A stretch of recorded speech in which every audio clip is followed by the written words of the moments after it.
on to our official Open Space Advisory Committee.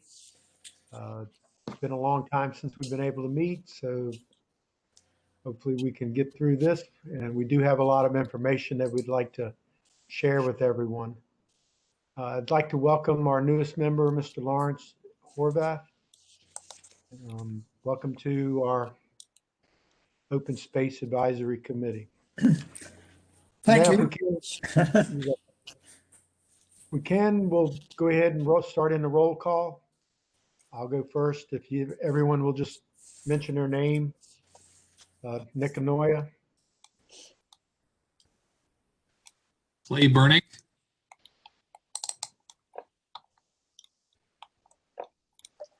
Vince Bowers. Jill Ewell.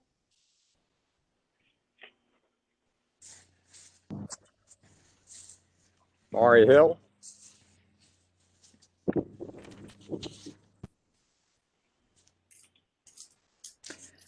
I'm Larry Horvath, the new member.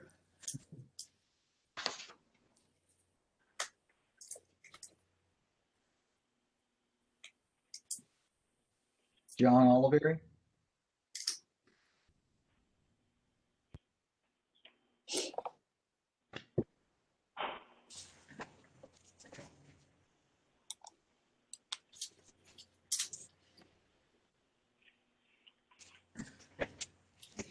Welcome, Harold. You are muted, just to let you know, and we are doing roll call, so Harold is here.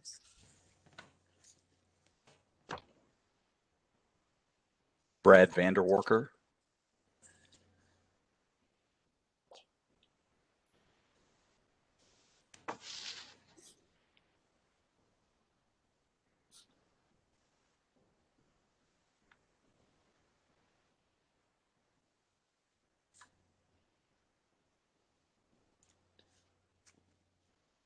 Any other committee members? Nope. I believe we have a guest. Tuck Bowie. I guess I'm the guest, Nice. Nick, past chair. It's been a while since I've seen your smiling faces. Just thought I'd join in today, catch up with what's going on. Thanks for allowing me to be here. We're glad you are here. Appreciate it. Yeah, hi, Tuck.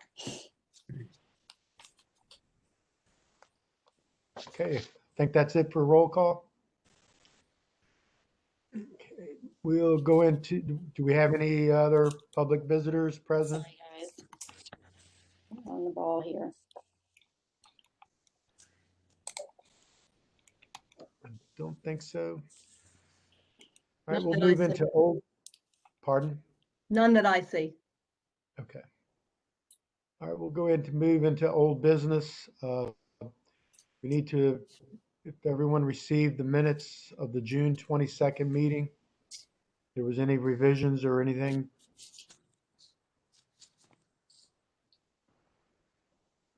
We can get a motion to approve the minutes.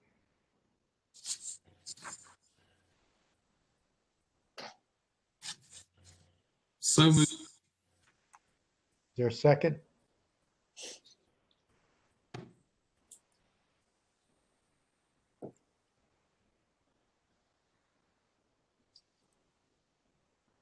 Anybody want to second the minutes? I got it.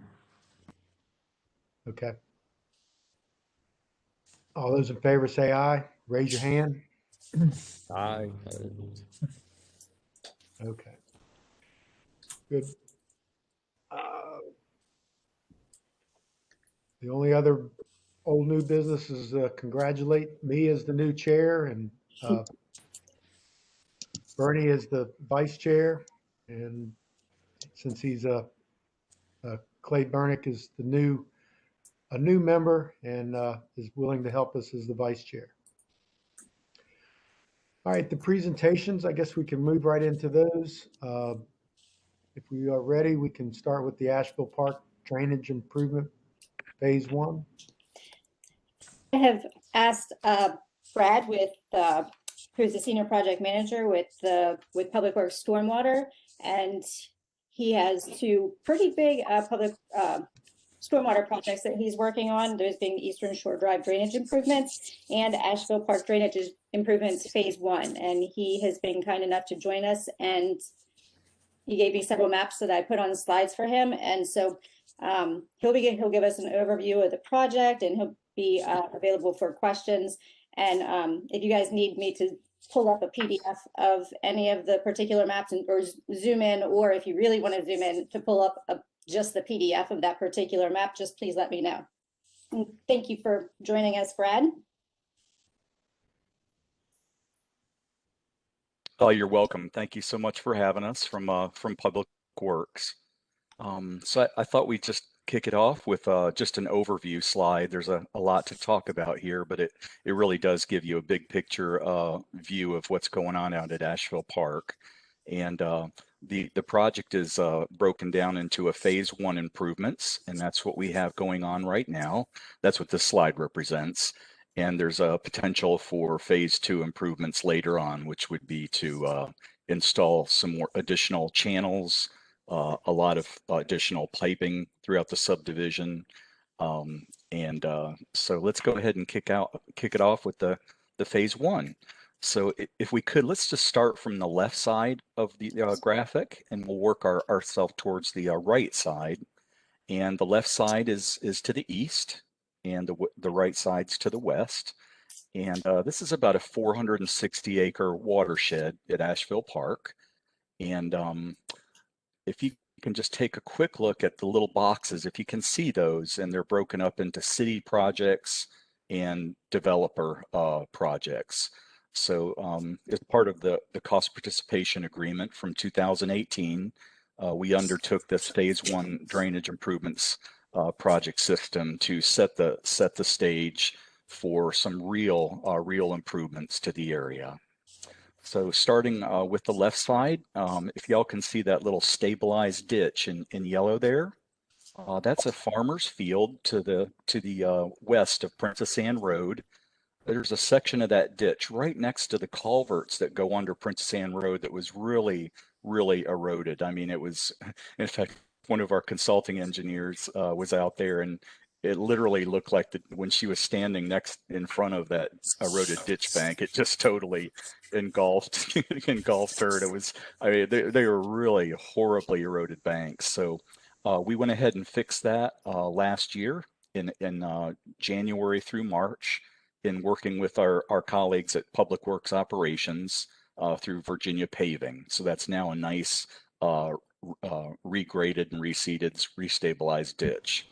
And that is now going to help prevent any of that silt and sedimentation for being transported down into the Asheville Park project system.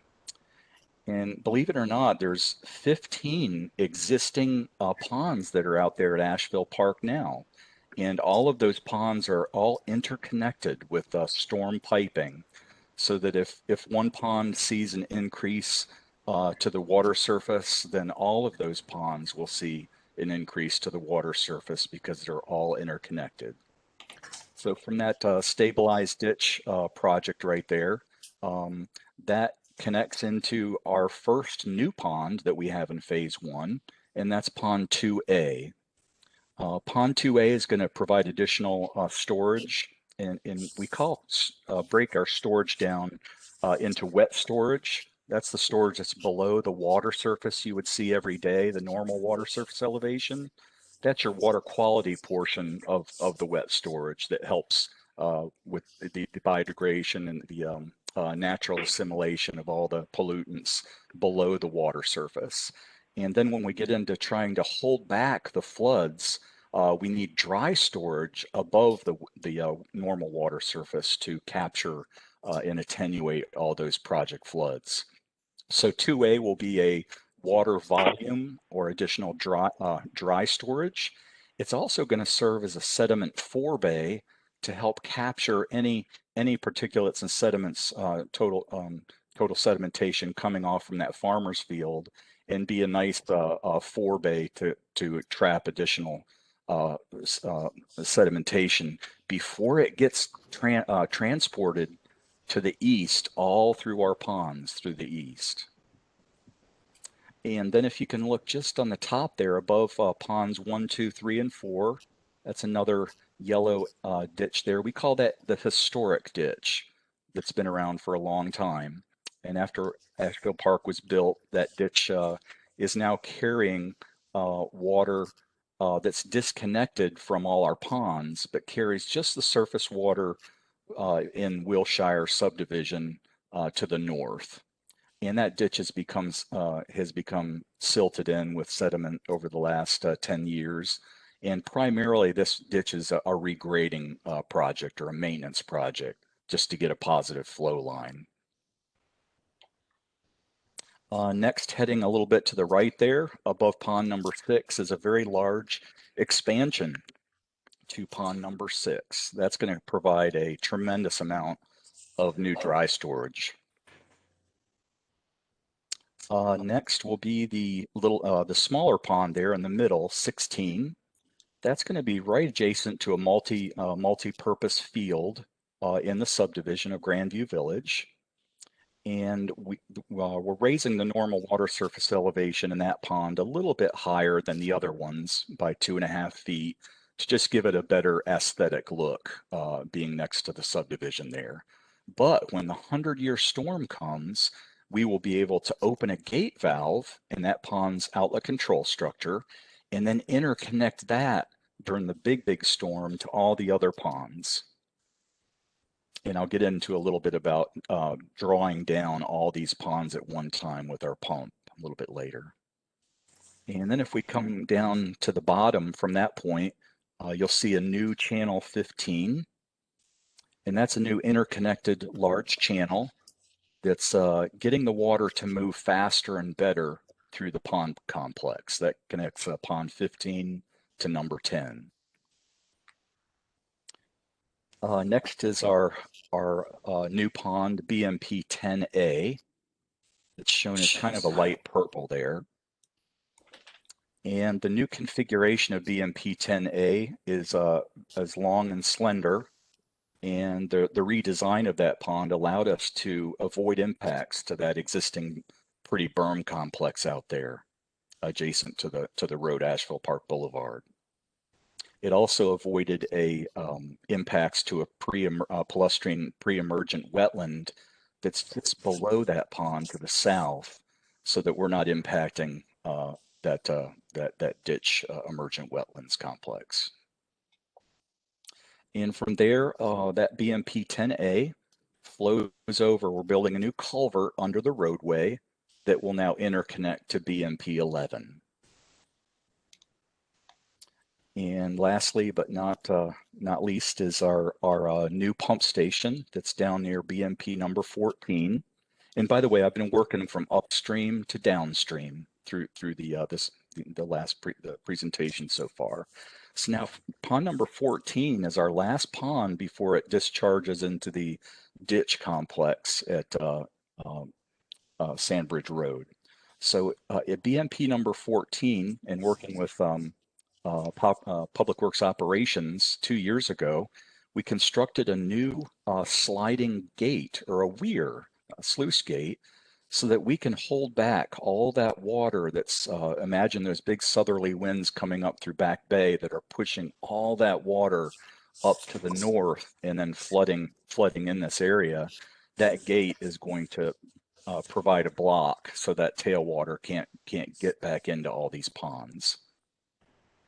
And that gate is protecting us to up to elevation 4.5. So adjacent to the weir, we just started construction of our new Asheville Park pump station. And that pump station is going, you've probably seen the construction out there now. We just started it. Well, the effective start date was last month, had our first progress meeting. And this pump station is really key because before the big 100-year storm event comes in, we're going to be able to activate this pump station. And there's all kinds of fancy controls at the pump where we can monitor water surface elevations in the ponds upstream and downstream all the way down to Asheville Bridge Creek. So it knows what those upstream and downstream surface water elevations are. we'll activate the pump station before the 100-year storm as it's approaching, and suck down all of these 15, which will now be 18 lakes, down an additional foot through all the lake system. All of these 18 lakes, which will pick up another million cubic feet of dry storage by pumping that down from elevation 2 to elevation 1. So that's the neat news about the pump station, its ability to provide all this new additional dry storage. So just wrapping up at a glance, all of these, the city components, there's 4 of those components. The stabilization of the ditch over to the left, that's been completed last year. Over at the pump station area, the pump station has now been is now started, and that will be about 1.5 years to complete. The new weir, our third project, has been completed as of 2 years ago. And then finally, just this past last winter through May 25th, we completed a complete ditch regrade along Sandbridge Road, on the south side of Sandbridge Road, that discharges all the way down to Asheville Bridge Creek. As part of that project, we also raised the intersection of Sandbridge Road and New Bridge Road so that there's no edge of pavement throughout that intersection that's less than elevation 3.0, which is our 100-year floodplain for this area. So many of you probably saw that construction last spring down there. So all of our 4 projects are either completed, 3 of them are complete, and the pump station is going on now. All the rest of the projects are part of the construction of the ponds, the regrading of the historic ditch, the new Channel 15. That's all part of the developer's scope of work, which thankfully we got that rocking and rolling the early part of February, and he has deployed a lot of heavy equipment out there and is starting construction of the temporary erosion sediment control sediment bays and the storm sewer from that little pond 16 over to pond 6. And then he'll be starting to grade out that big expansion of pond number 6 here very soon. Ms. Hensley and Karina, do you want me to just go through the rest of the presentation or take time for questions now with the overall picture? Let's go through the rest of it, and because I can come back up to this slide if need be. Okay. All righty. As part of working with Ms. Hensley and Parks and Rec, we worked hand in hand to put together a phase 1 planting for your open space area in Asheville Park. And that happened in late October. And I know there's a lot of colors working right here, but if you look at kind of those stippled colored areas, those all represent wetland areas, pre-emergent wetlands, palustrine forested wetlands, and scrub shrub wetlands. So we didn't want to plant anything that would be in any of these areas. So we did that. The top shape in blue there, it's kind of a ghosted gray with blue lines. It's that long skinny pond. That's that pond number BMP10A I talked about earlier. So that's the footprint for that. Just below that and to the left is a lighter blue shaded area. We wanted to provide some kind of expansion to that pond for the future. So we blocked out currently a 1 acre area right there for that pond expansion. And the rest is pretty much open to do additional tree plantings.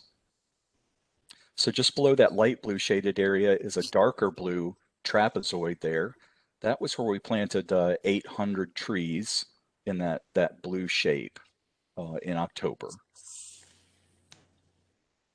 And the planting was approximately 30, I guess we call it larger trees. There was tulip trees, loblolly pine, sawtooth oak, white oak, and Princeton American elm, 6 of each of those, in addition to our smaller They call them tubelings. I think I pronounced that right. The small little baby trees that are only about a foot and a half high. That are protected by a plastic sheath, and there's actually a little fishnet that goes onto the plastic sheath above that discourages birds from sitting on those sheaths that protect it from mowing and so forth. And then just to the right of that blue trapezoid is like a inverted L shape in pink. That's a potential of oh, excuse me, and the blue shape is about 2.5 acres. And the pink shape is about another 2/3 of an acre for another 200 trees that might happen in the fall. Next slide, Kerna. Okay, I just kind of blew this planting area up a little bit so you could see it a little better. Same thing, the 800 trees in the green, and the potential for another 200 trees in the pink. Again, these are not in any of the wetland areas. Okay, next slide, please. Okay, this is where we work a little bit further to the north. Actually, north is pointing to the right here, but this is Camarillo Lane over near the common area, and that gosh, I just forgot what they called the clubhouse. There's another name for it out there, but that's where this is at. And this is where in green the new expanded BMP number 6 is going to be. Okay, so all the Camarillo rear lots of the Camarillo Lane houses are on the top of this drawing. Okay, next slide. And so we shaded in the green area into the blue area for the expansion. And if you can see those the red clouded areas there, it's kind of tough to see, but that's a 150-foot buffer from the rear lot lines of the 2 subdivisions to the beginning of grading for pond number 6.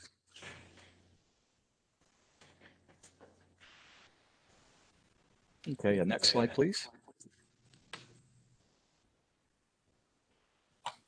Okay, this is an area that, like that pink or magenta L-shaped area we looked at before, this might be another potential area of phase 2 planting.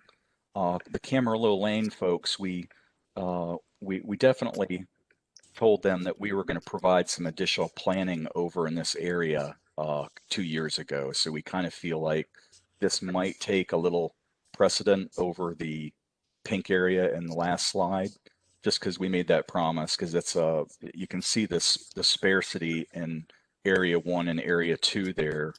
It really would help aesthetics if we could fill those 2 areas in.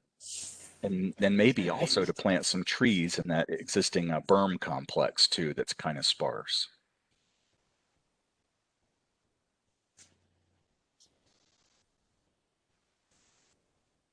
So that's pretty much it for my slides, just showing you our overall project and what we're thinking for planting.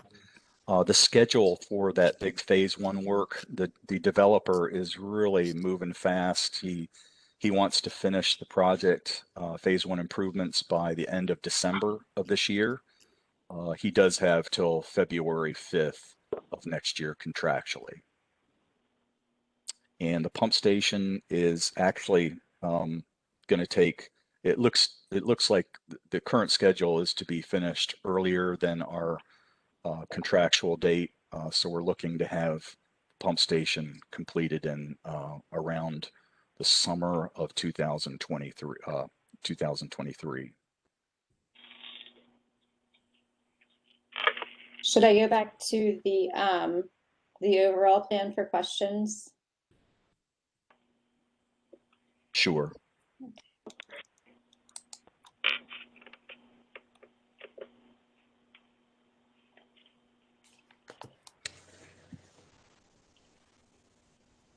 So Carissa, the alternative phase 2 planting areas would be general that area north of Pond 5 and to the west of 6 and expanded 6. Is that correct? Yes, that's right. Okay. Mm-hmm. And that little inverted L-shaped area is just below pond number 10. Right. Okay, there Okay. you go. Perfect. Yes, Thanks. you're welcome. Is it right?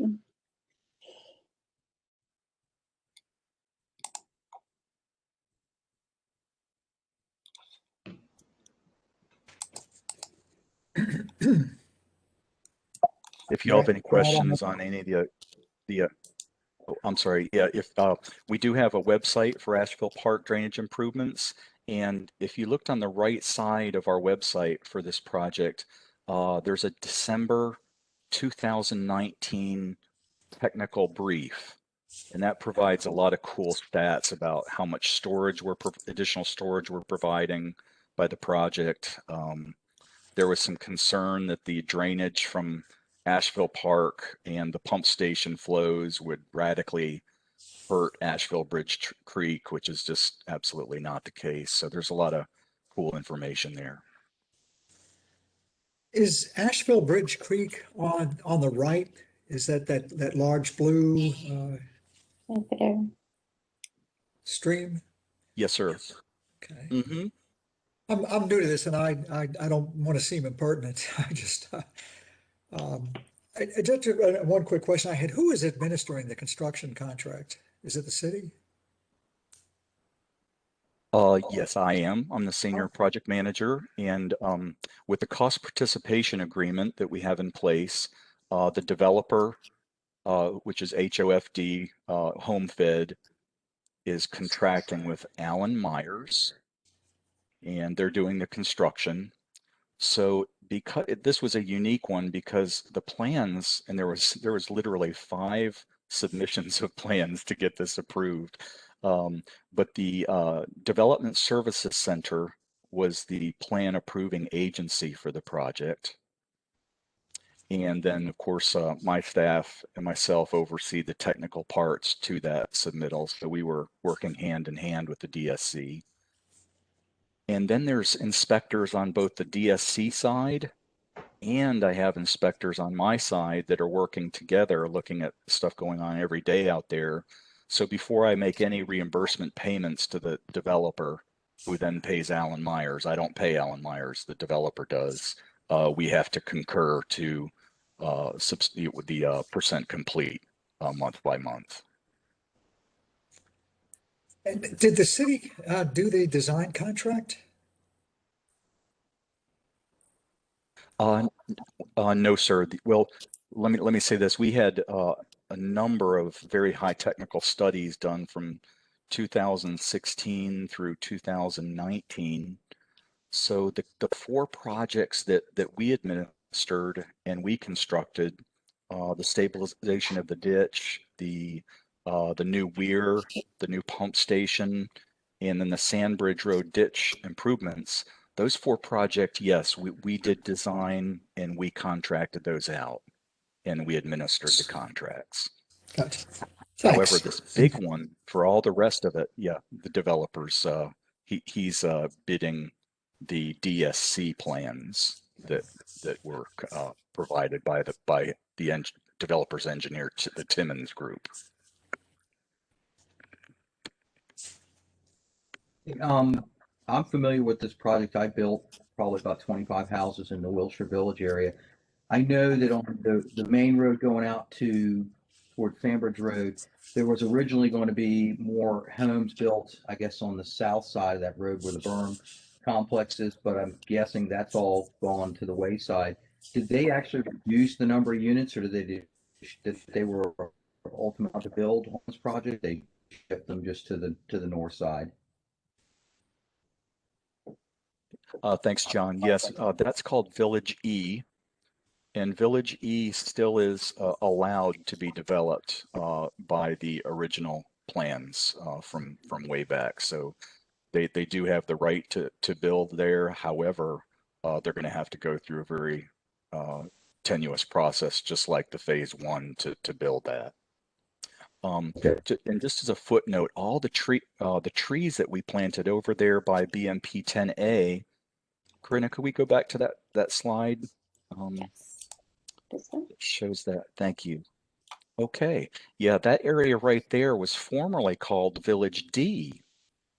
Village D, and as part of the, I guess you call it a proffer, it wasn't technically a proffer, but as part of our cost participation agreement, the developer gave us all of that land, 13.8 acres. They gave that to us to use as either open space or detention. So that was one of their things that they offered. And that BMP number 10A there in blue, that is providing 84 water quality credits a year that's worth $2 million. So between the real estate and the water quality credits that we are getting from BMP number 10A, which they also gave us the land for BMP 10A, we're taking advantage of tremendous water quality credits for the city there. Okay, thank you. This is Barbara Henley. Just to clarify, they didn't just give the city all of this stuff. It was a part of an agreement, and they were allowed to move some of the units from the old Village D into Village C in exchange for that. So I don't think it was a great gift, but at least it kept the property from being developed in those lower areas. And I hope some of that area that's wetlands, we would still be able to do some more tree planting in, because our latest tree study that we are having done by Virginia Tech certainly does let us know the value of trees as flooding in the whole flooding mix. And the forested wetland is where we get the most benefit. So there's a lot of story behind all of this. Thank you. And you can kind of see Village E there, shadowed in white to the right of the slide that Corinna has on the screen there.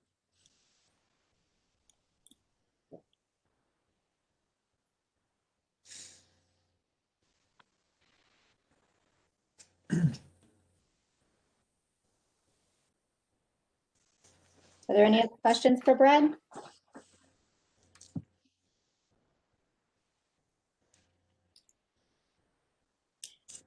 Doesn't sound like it. Thank you so much, Brad. We really appreciate you taking the time to explain this project to the committee, because the new open space funding is supposed to be focused around trees for stormwater. And this is a huge project with a lot of stormwater components, and with the planting part of it also. So we really appreciate your presentation. Thank you so much. You're welcome. My pleasure. And you can remain on for the rest of it, or if you have things to do, have a wonderful afternoon.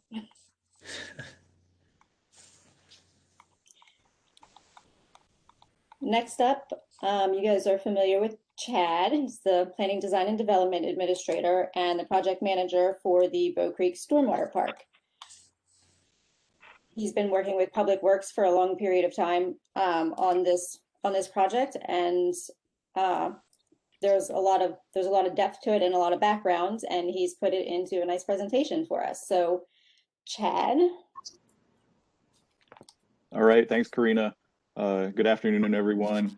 I'm happy to provide an update on the Bow Creek Stormwater Park.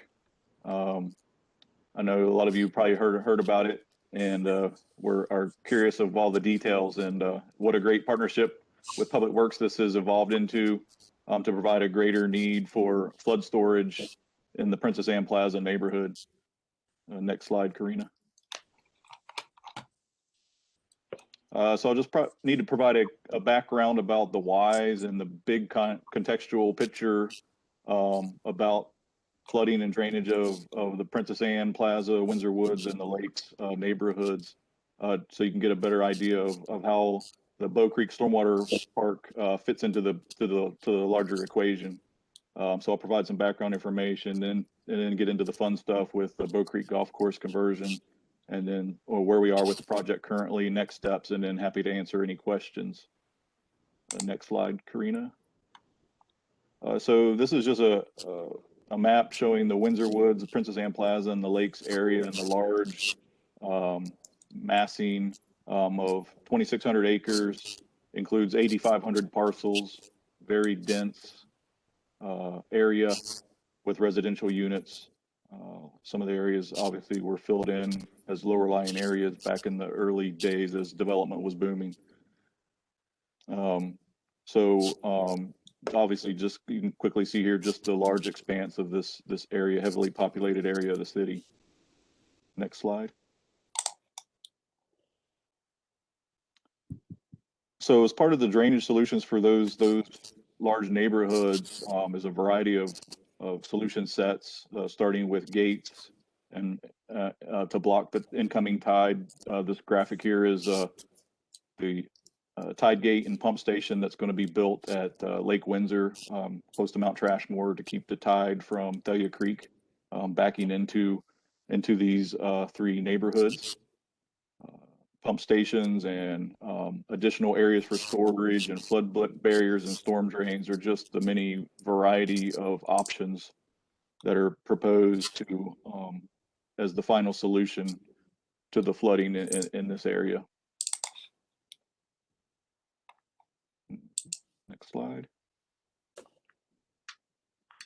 So to see that graphically on the whole big picture, just kind of a conceptual feeling of how things are being proposed. To the left in the Windsor Woods is the Windsor Woods pump station and tide gate. You can see Lake Windsor and Lake Trashmore. The Windsor Woods area has a volume of water storage when needed, and then new storm drains will be upgraded in all the areas as well. Also for the Princess Anne Plaza, the area in pink, you can kind of see that, we got two large city properties there. There's not any existing lakes or BMPs in the area to help with volume of storage. And also at the lakes, there's small lakes there, but they're inadequate for storage. And then to control London Bridge Creek, the proposal for pump stations and tide gates at the north and the south to control London Bridge Creek. Next slide. So focusing in on Princess Anne Plaza, because that's where the Boat Creek Golf Course is located. As I mentioned earlier, there's not a lot of capacity or storage options of stormwater available. The obvious locations are city property, being the Boat Creek Golf Course and Plaza Northgate Park. If we didn't have those city properties available, the equivalent of 376 contiguous parcels would have to be purchased at the tune of around $120 million.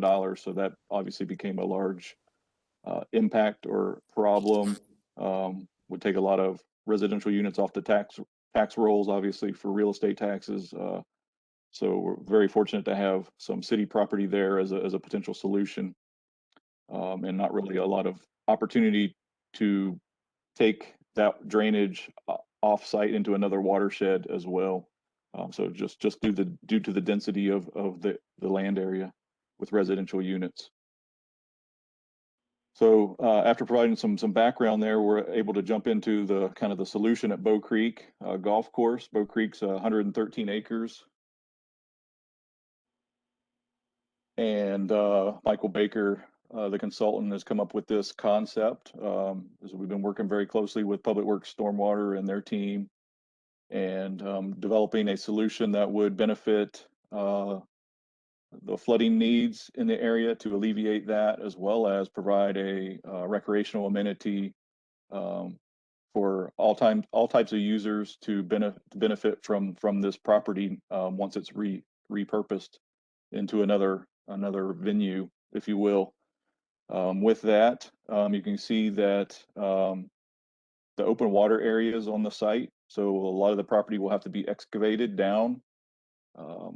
The number that they really need is over 400 cubic acre feet of storage. So just a quick math way to look at it is, if the Bow Creek Golf Course is 100 acres and you excavate 4 feet down, you would have 400 acre feet of storage. Now, we're not providing that full-blown 400 acre feet of storage here, but this does provide the obvious, best way at getting that number closer to where it needs to be.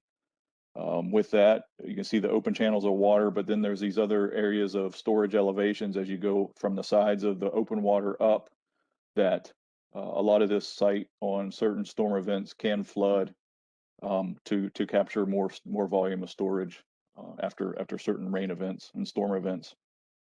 Also, the stormwater park provides plenty of passive recreation and also a little bit of active recreation.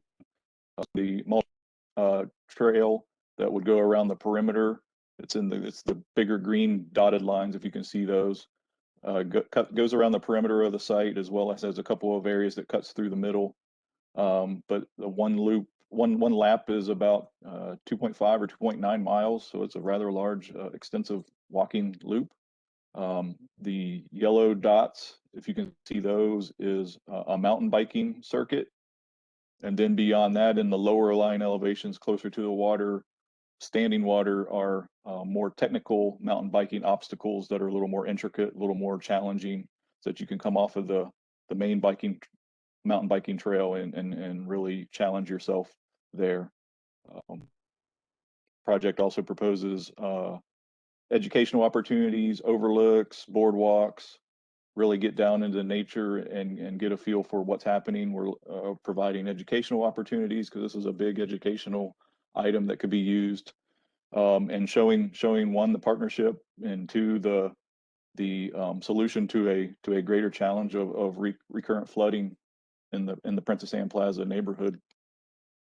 We're also providing a lot of connectivity and access from the neighborhood, so that the neighborhood can access easily the stormwater park without having to go all the way to the Bow Creek Rec Center park and then access this great amenity. Also, there's some kayak launches, other water recreational activities, finding a reuse for the clubhouse and cart barn, as well as providing some active recreation with some pickleball courts and volleyball courts. But for the most part, this is mainly a passive recreational use in conjunction with a stormwater storage solution. I think that covers most of the amenities and highlights of the concept plan. We're currently at 30% design, so it is moving along, and I'll talk about the implementation and schedule in the next upcoming slides. Next slide. Just a couple of, you can see these as a typical cross sections. You can see on the right side in the first cross section, the upper elevation, the shared use path on the right. So those are at the higher elevations. And then as you dip down from the right to the left, the topography kind of shallows down and goes toward the open water, creating these different elevations as certain storms and rain events come forward, that there's a potential for up to, I think, elevation 7 for storage capacity. So creating that for different types of events, rain events. You kind of see in the upper cross section, the mountain biking trail, that is in an area that is expected to flood on occasion, but some of these amenities we can put in there that they're able to handle those events when the rain recedes in the next 48 to 72 hours. These amenities become back open to the public, but they are intended to be flooded on certain occasions. And then the lower cross section shows potential overlooks or viewing blinds, how that kind of interacts with the open water, and then kind of the same thing, these different shelves we have to contain the flood storage. Next slide. This is just a good rendering that the consultants provided that shows how the multi-use trail, the mountain biking trail, the shoreline area, and then the open water all kind of interact together with the project, that they're all able to work together without causing any confusion with different types of users, whether you're walking or just walking along the shoreline. And then the next slide is another rendering showing, you can see the Bow Creek Recreation Center in the background, and then to the right is a dock and overlook, and that's about the same location as where the existing driving range is at. Will be a large overlook where you can really oversee and take a look of majority of the stormwater park. And then the middle is part of that technical mountain biking trail I was talking about.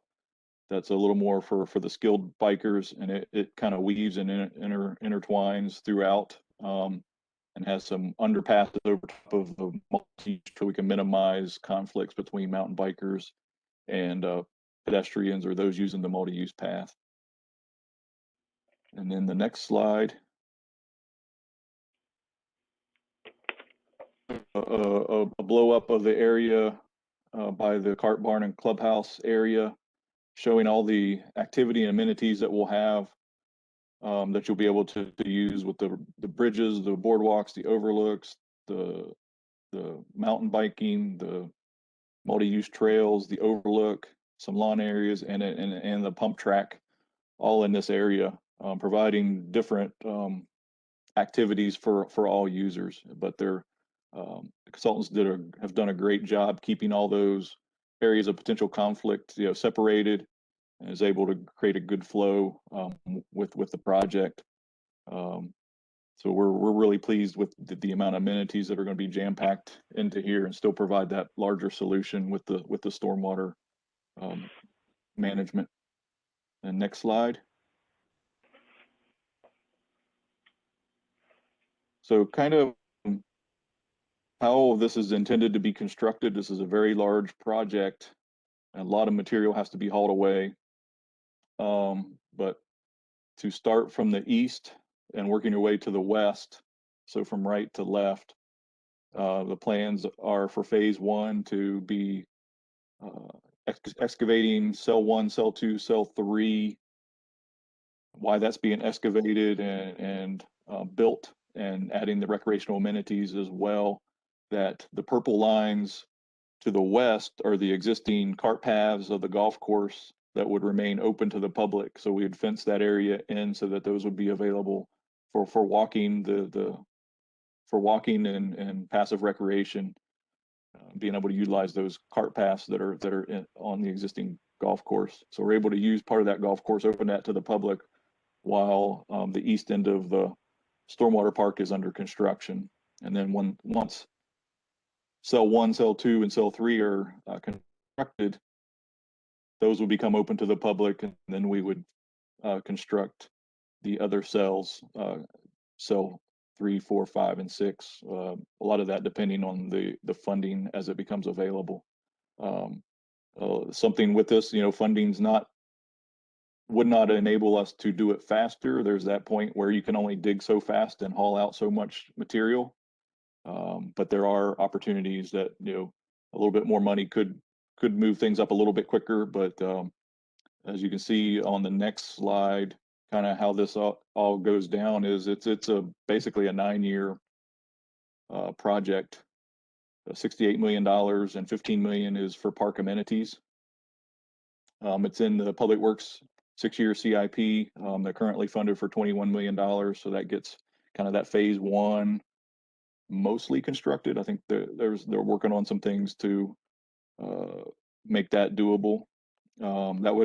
So from a timing perspective, the golf course would be closed. I put fall winter 2023. That was my mistake. It's actually fall winter of 22. So next fall, the golf course would close down, with construction of that phase one being in spring of summer of 2023. And as I mentioned earlier, construction work would begin on the east and work their way to the west.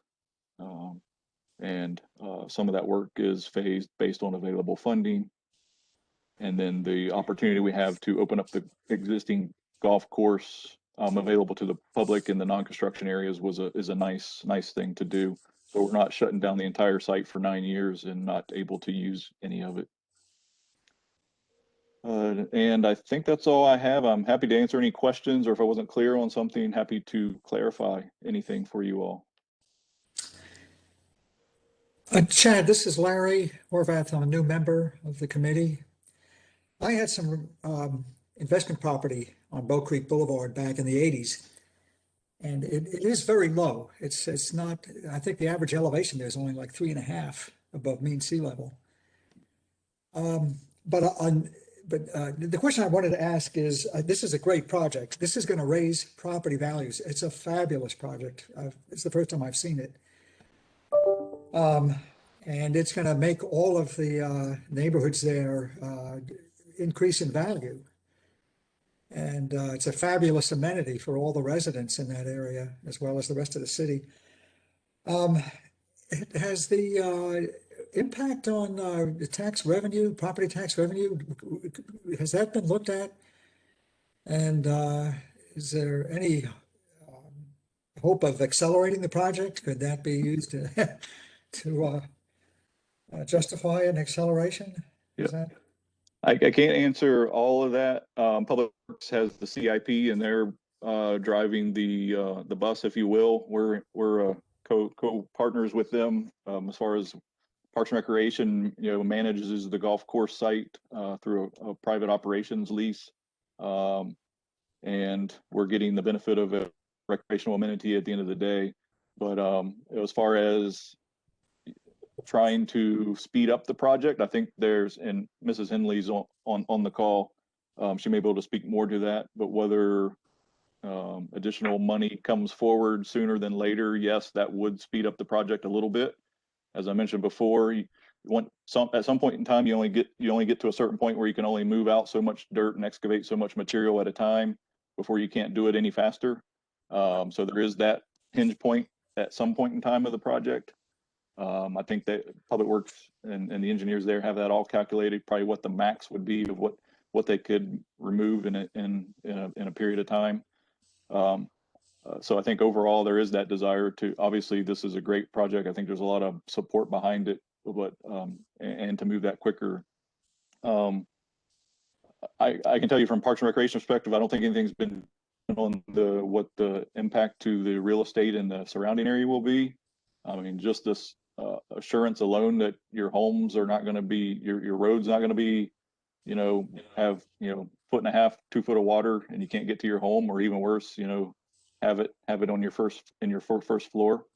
So that self-assurance alone, I think there's an opportunity for flood insurance rates to be lowered once this is constructed. I think that'll happen.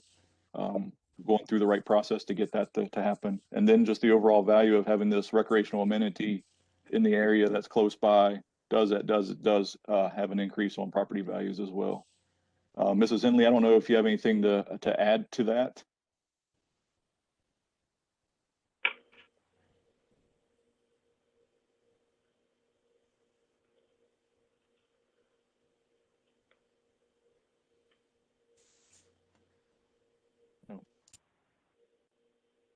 But overall, yeah, there is with some additional funding that could be slightly moved up a little bit quicker.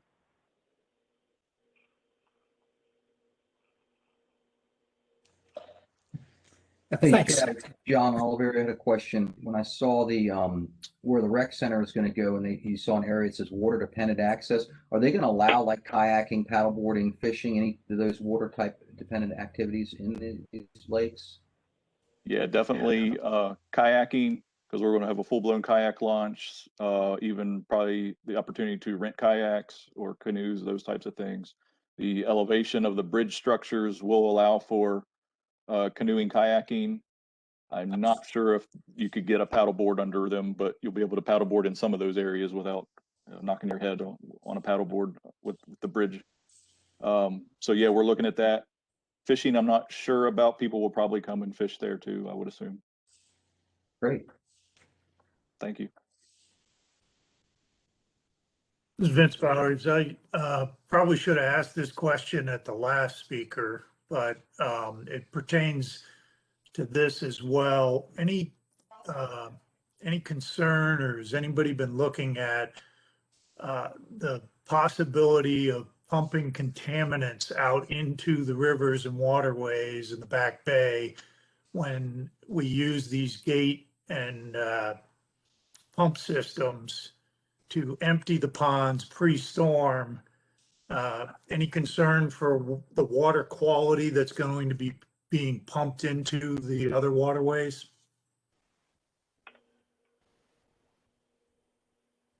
I don't see Brad on the line. He could probably answer that better, but yeah, I can't speak. Do not know the answer to that, unfortunately. I do know Lake Windsor and Lake Trashmore are kind of the same thing. They're going to be pumped down as well in advance of storm events so that flood capacity is available in a predicted upcoming storm events. But yeah, I don't know how that impacts, whether it impacts any contaminants being transported somewhere else and creating an issue. Yeah, because I know they were talking about trash screens at the pump houses, but, Right. and there is a lot of trash out there.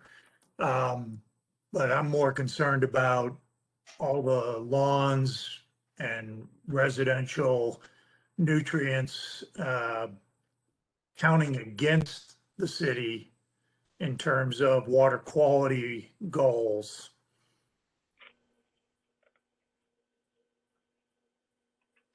Yeah, that could be something, Karina, maybe we could circle back with Public Works Stormwater Quality Group, and they probably know the answer to that, or how, and then if not, the Public Works Stormwater Group, not the regulatory group, may be able to have an answer for you as well. Thanks. Vince, I'm no expert or engineer, but just being a developer, I know that the new stormwater regulations that everyone is abiding by, they address water quality pretty heavily.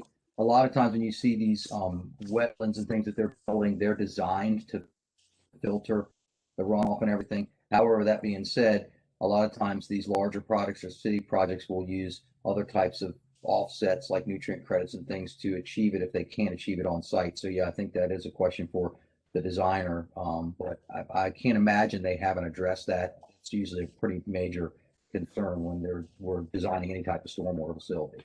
I can tell you for the stormwater park, we have met with the stormwater regulatory group, and we have all these extra additional forebays and other sediment devices for the stormwater project. So that does allow us to get some stormwater quality for that. Okay, that's a good answer. Yeah, if there's forebays and all that kind of stuff being built into it, then, I suppose over nutrification down in the back bay, but that's not a part of the Chesapeake Bay program. So right. They may be going by different standards. There are different standards for the Chesapeake Bay watershed versus the Southern Rivers watershed. Yep. Correct. Yep.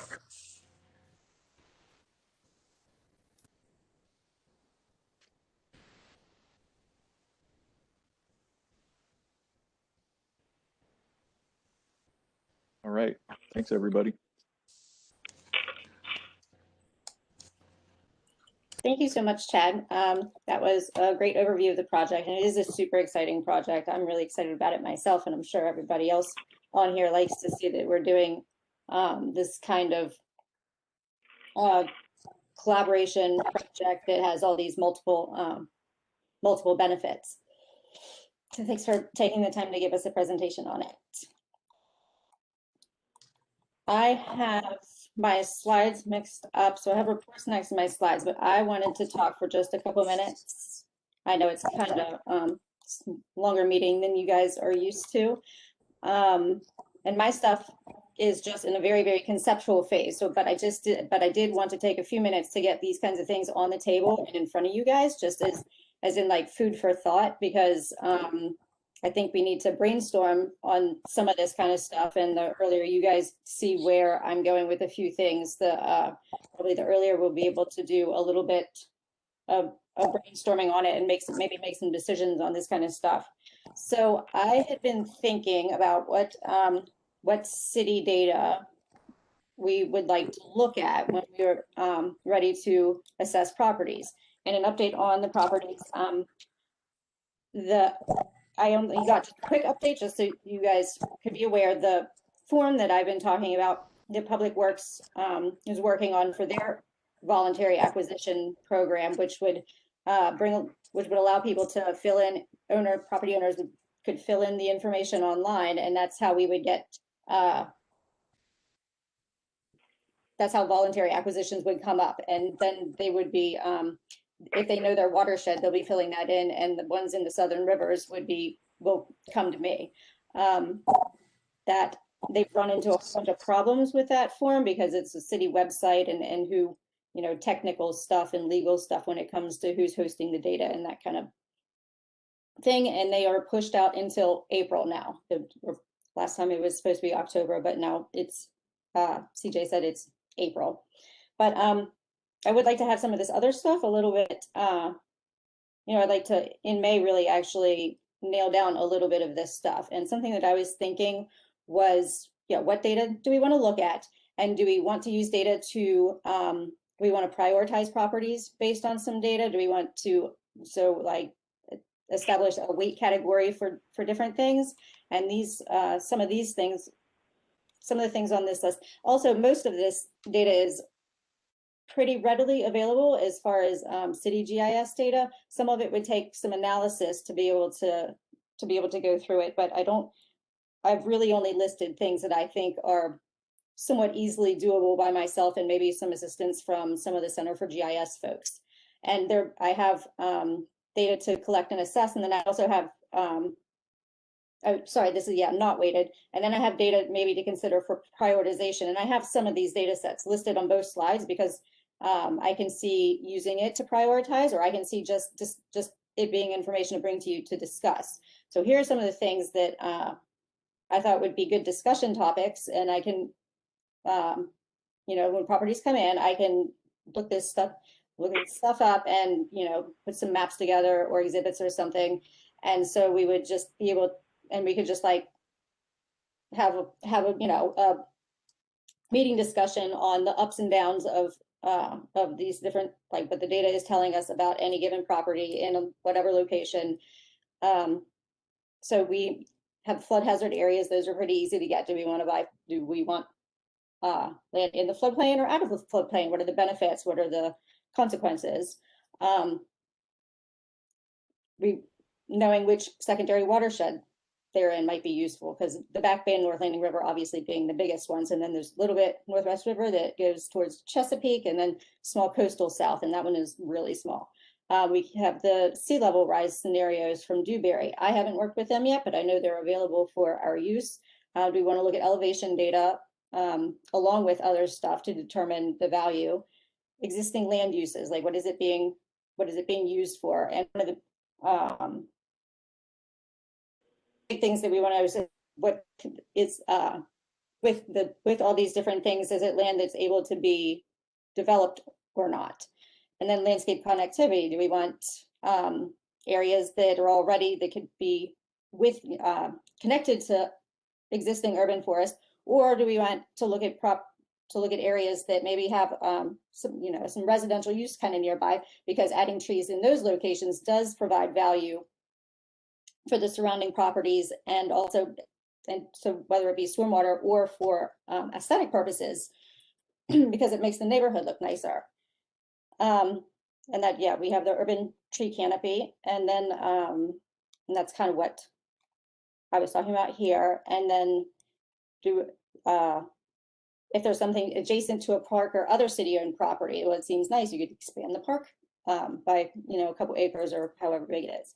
And so those were more some discussion items. And then here were some ideas. I thought that if we did want to use a data-driven process and wanted to weight some categories, these would be some of the data sets to look at. And like I said, some of these are repeated on the previous slide, and you can see there's a very draft format of question marks everywhere and whatever. So this was just me brainstorming and trying to pull all this stuff together. Again, flood hazard areas.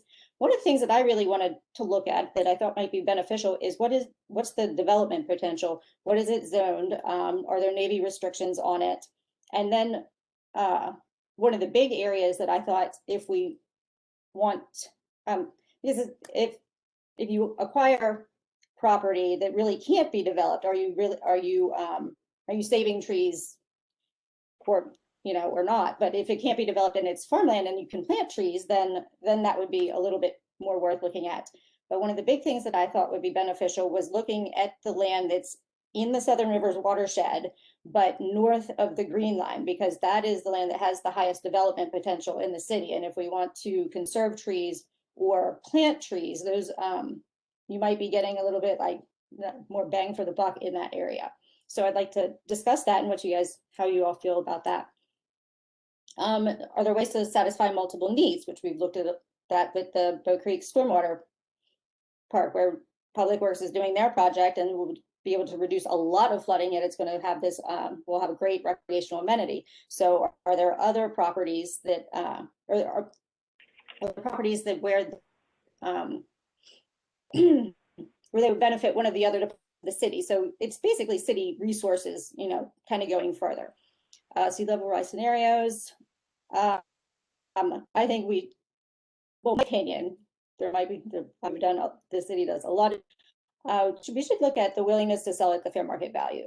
I think that should be a good factor, because we do still bang for the buck, or maybe we do see more value in it, but still I think getting that fair market value and a willingness to sell, and somewhere in that range might be beneficial.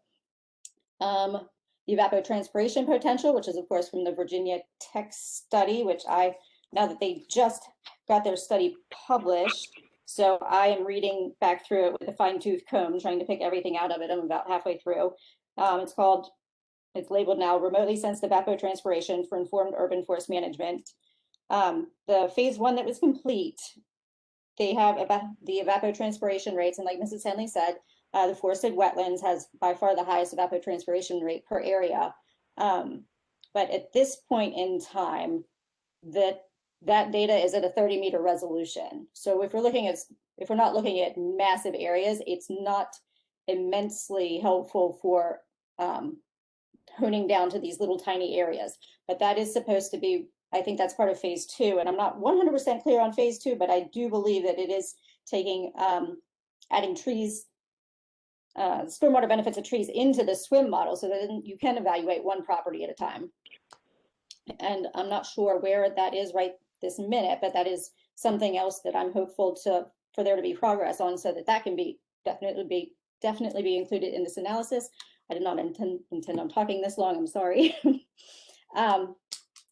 And some of his stuff, he looks at depth to groundwater, but there's a lot of stuff going on with the soil types here, but there might not be anybody qualified to really get into that part of it. One thing I did want to bring up, I've used this before and I've seen it close to repeated in a lot of the equity planning efforts that we do. So CDC came up with a neighborhood resilience measure, and it's called a social vulnerability index. So it's basically somebody else already put together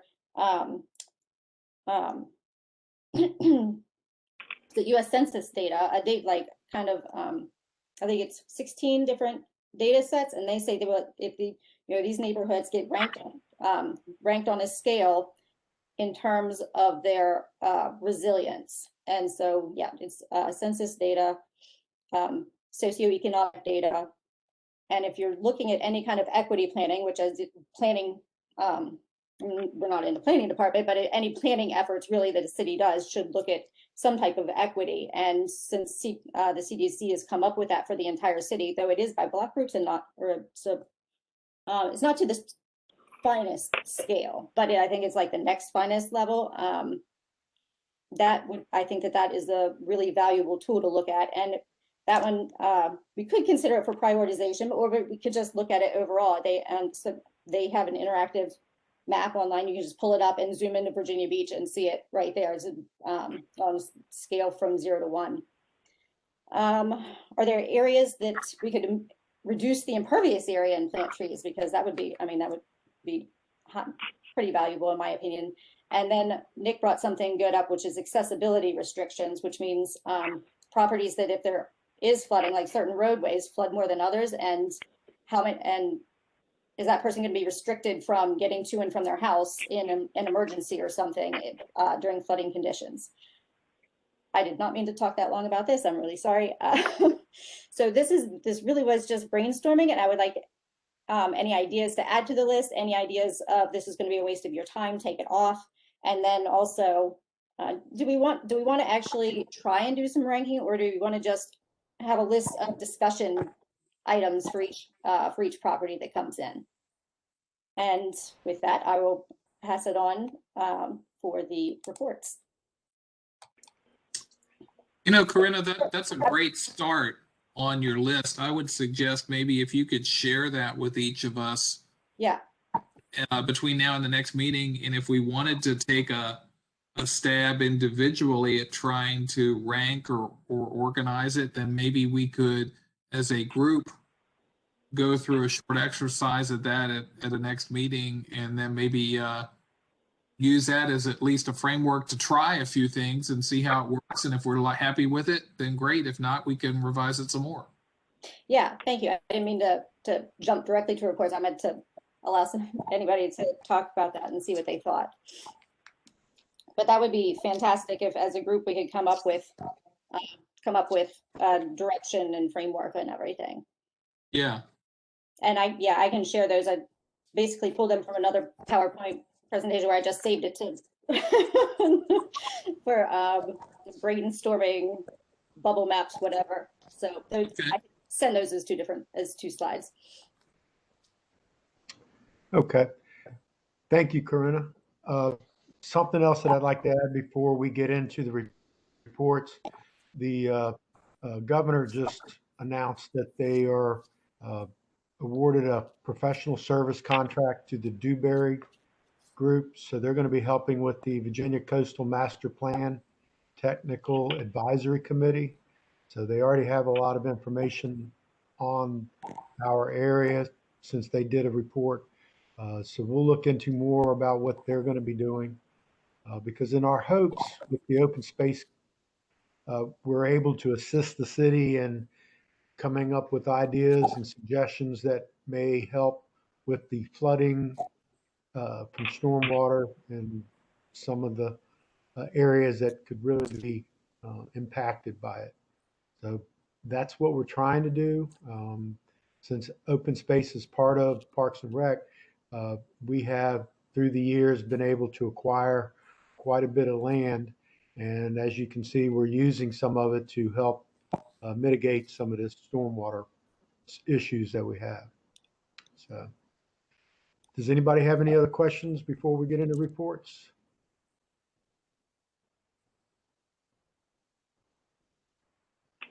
Okay. As far as the Virginia Beach Parks and Recreation Foundation, I can speak for them. They have been rather low key on what they're able to do due to the pandemic. They've had golf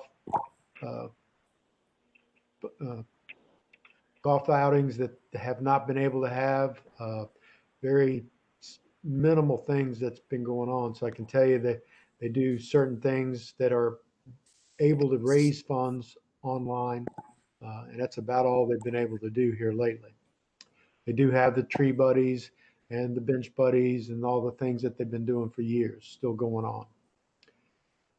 Is anybody here can speak for Lynn Haven River now? Sure, I can do that.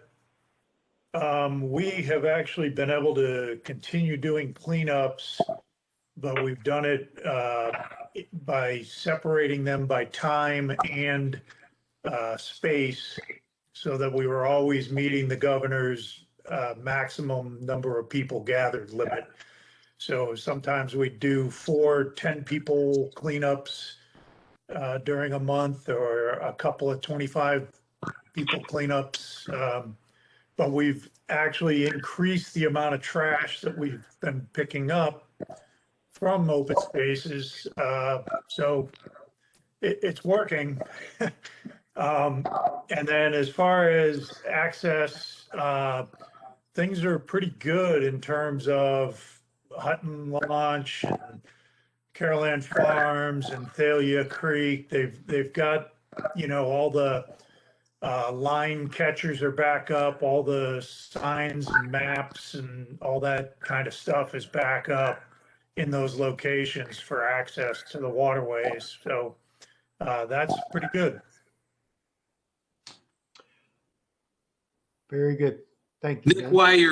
while you're on Lynn Haven, I might also add, this is Clay, that for those who didn't hear about it, back in November, we were working with the Ocean Lakes Homeowners Association and did our first urban reforestation project. We planted about 400 trees on 12 acres of their common area. And that was a socially distanced and project involved a whole lot of volunteers from the community and business sector and the military. And we received some grant funding from the Department of Forestry for that project. And we'll be doing phase 2 this fall with Ocean Lakes on about 10 other acres of their common area. Oh, very good. Thank you, Clay. Okay, now before we go on from, I don't have any really closing comments, but I'd like to ask Ms. Henley if she has anything she would like to add.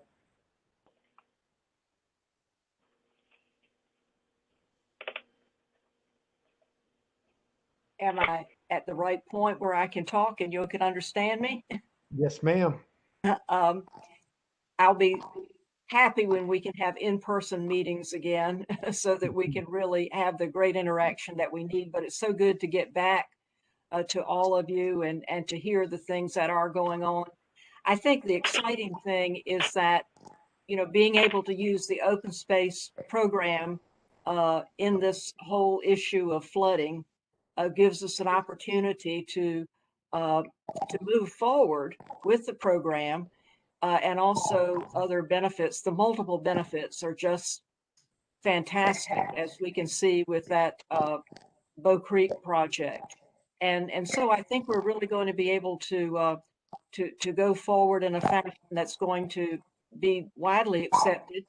One of the items that is proposed for the bond referendum, and of course we haven't finalized into that yet, is a category called natural mitigations. And I think if we are able to really include a good pot of money for natural mitigations, that will certainly be exactly what we're talking about with open space, whether it's acquiring additional property or utilizing the open space properties that we have in fashions that will assist with the whole flooding issue. So I think we've got our project that has really acquired a lot of good property over the years that is serving the public well now in recreation.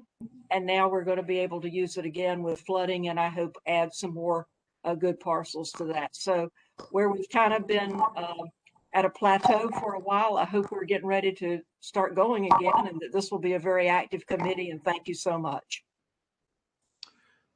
Thank you, Ms. Henley. We're happy to be here to help do what we can to keep everything going in the right direction.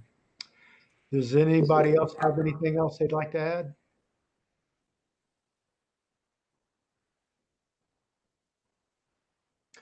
If not, then I want to thank everyone for coming on to the WebEx to have a virtual meeting. It is good that we get together again, and we'll hopefully be having another one soon, and if not, in person. Call the meeting adjourned. Thank you. Thanks, Nick. Good to see everybody. Thank you. Take care, everyone. Thank you. Thanks, everyone.